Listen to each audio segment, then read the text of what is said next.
This is Celebrity Spotlight. I'm Angela Bacchi, and today we're shining it on Robert Downey Jr., an actor with huge talent and a personality to match. Playing a character that is portrayed in the production notes as well endowed with blue-collar charisma and a quasi-cabaret optimism, Robert Downey Jr.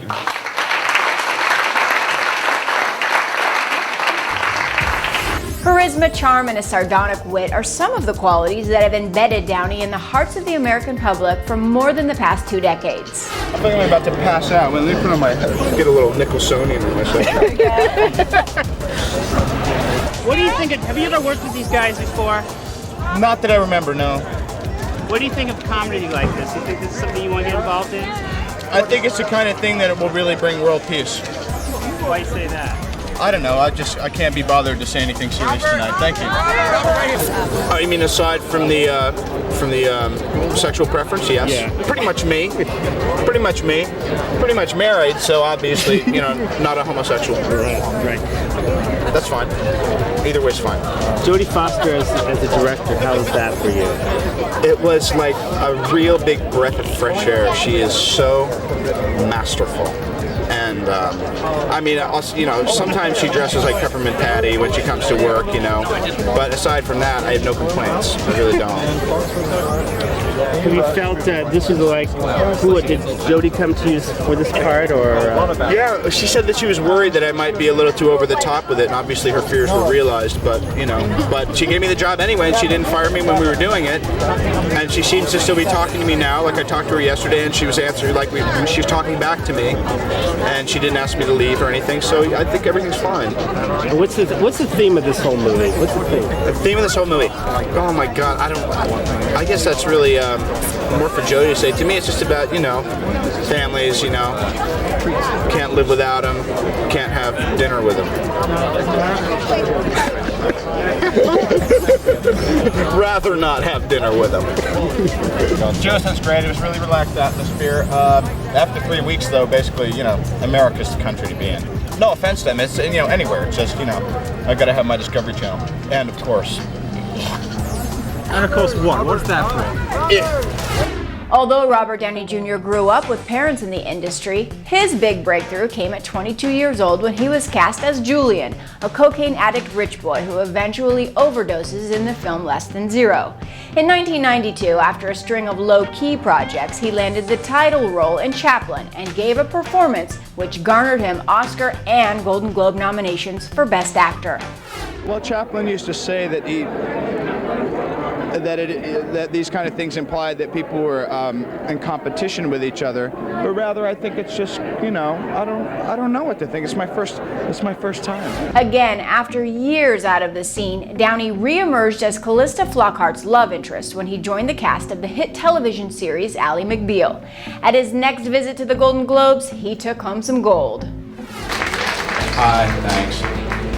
I just wanted to share this with my fellow nominees, and just say that this really means a lot, and it's been really a great pleasure working on the show.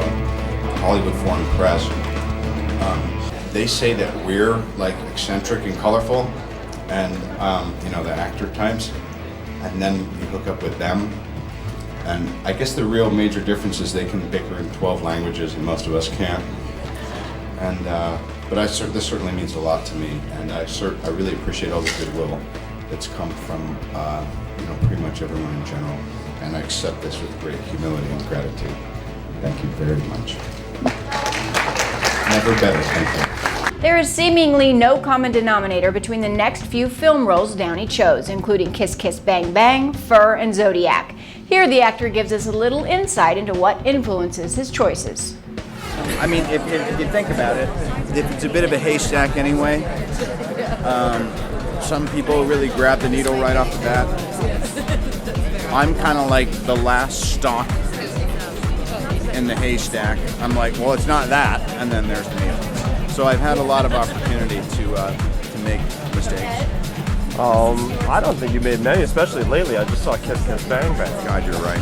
I don't even know what to say. I gotta change my opinion. I'm nailing it on it. Every time, man. I work hard and I love it, and it's always, I always imagine that it's really easy to blow it if you don't work your ass off. It may be that philosophy that helped him to the number 60 spot on Time magazine's 100 most influential people in the world in 2008.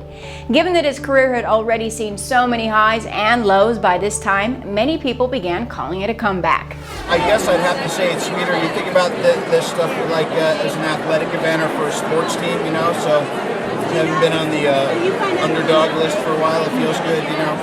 That's why Pops and I are taking a victory lap and having fun and, you know. But perhaps his biggest victory yet was landing the title role in the film Iron Man, which grossed over $250 million. Downey had to gain more than 20 pounds of muscle to play Tony Stark.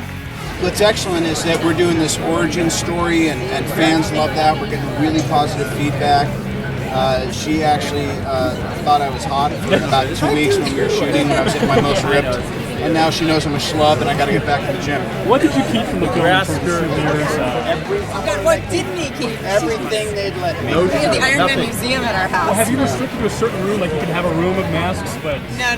This is not What would you call that? The vanity? Hey, speaking of hot, Gwyneth is looking fantastic. Boy, oh boy. What was she like working with? She's the most awesomest. And, awesomest!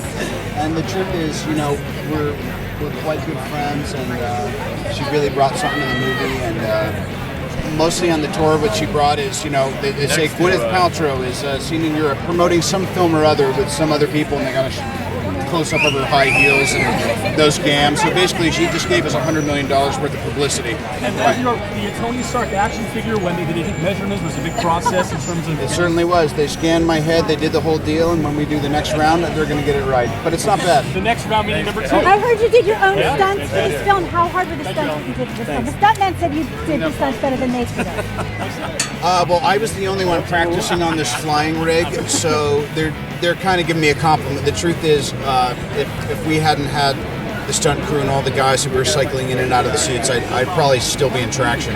We'll close our show with a personal quote from the actor, and probably his most notorious. On his acting abilities, he says this: "I know very little about acting, I'm just an incredibly gifted faker." And on the superhero movie craze, he says, "What I usually hate about these movies is when suddenly the guy that you were digging turns into Dudley Do-Right, and then you're supposed to buy into all this let's go do something good, that Elliot Ness in a cape type thing. What was really important to me was to not change him so much that he's unrecognizable. When someone used to be a schmuck and they're not anymore, hopefully they still have a sense of humor." I'm Angela Baki. Thanks for watching.